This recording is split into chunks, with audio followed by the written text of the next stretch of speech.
উদ্যোক্তা আর ব্র্যান্ড প্রমোটরের মধ্যে কিন্তু আবার লেগে গেছে একটা ঝামেলা। আমি একদিন ফেসবুকে অ্যাক্টিভ ছিলাম না, তারপরের দিন যখন আমি ফেসবুকে ঢুকি দেখি যে তুমুল এক ঝগড়া হচ্ছে ফেসবুকের মধ্যে।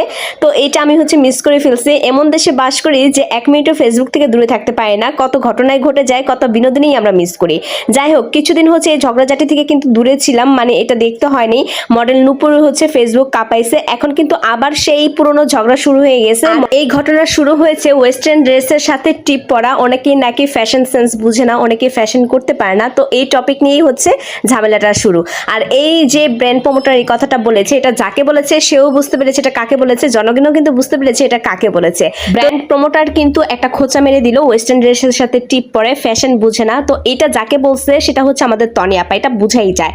তো এই কথাটা বলেই কিন্তু সে চুপ হয়ে গেছে। আর এখানটা কিন্তু 2 দিন ধরে তনি আপা কিন্তু তার লাইভে ওনাকে ওয়াশ করতেই আছে। শুধু কিন্তু তনি আপা না, অনেক কন্টেন্ট ক্রিয়েটর যারা আছে, অনেক উদ্যোক্তা আছে, তারাও কিন্তু এই ব্যাপারটা নিয়ে কথা বলতেছে। কারণ এটা কিন্তু শুধু তনি আপাকে যে বলছে সেরকম না, এটা কিন্তু অনেকের গায়ে লাগছে। কারণ অনেকেই কিন্তু ওয়েস্টার্ন ড্রেসের সাথে টিপ পরে, এক একজন এক এক রকম সাজতে পছন্দ করে, তাই না? এই টপিকটা নিয়ে কিন্তু তার কথা বলাই উচিত হয় নাই, বা বলাই উচিত হয় নাই। এরকম ধরনের কথা উনি কেন বলে?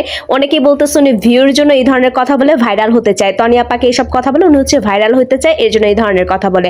হয়তোবা এইটাই সত্যি হবে, না হলে কেন উনি এসব কথা বলবে? উনি যখন প্রোডাক্ট দেখাতে আসে বা কোনো কিছু প্রমোট করতে আসে, সে সেটা নিয়ে কথা বলবে, সেটা নিয়ে আলোচনা করবে। উনি আজিরা কথাবার্তা বলে আসলে টাইম লাইনে আসার জন্য। আবার এই ব্র্যান্ড প্রমোটারকে যদি কেউ কিছু বলে, তখন কিন্তু উনি আবার মানুষের পারিবারিক শিক্ষা নিয়ে কথা বলে, পরিবার নিয়ে কথা বলে।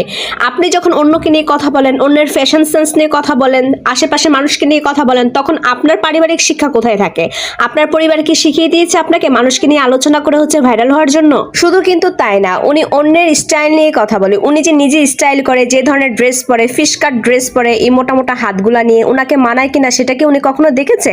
উনাকে কিন্তু একদমই মানায় না। ওনার হাতে অনেক বেশি মাংস, যার জন্য ওনাকে অনেক খারাপ দেখা যায়। তো ফিশ কাট ড্রেস কিন্তু স্লিম যারা, তাদেরকেই ভালো মানায়। তারপর ওনার পেটটাও কিন্তু বের হয়ে থাকে।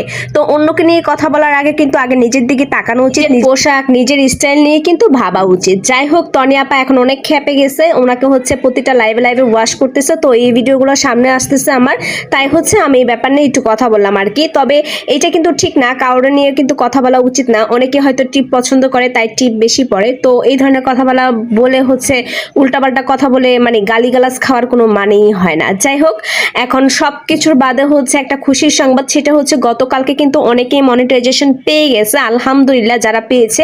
আর যারা এখনো পান নাই, আলহামদুলিল্লাহ আপনারাও পেয়ে যাবেন। টেনশনের কোনো কারণ নাই, চিন্তার কোনো কারণ নাই। মন দিয়ে কাজ করেন, দেখবেন আপনারাও মনিটাইজেশন পেয়ে গেছেন। তবে এই প্ল্যাটফর্মে কিন্তু অবশ্যই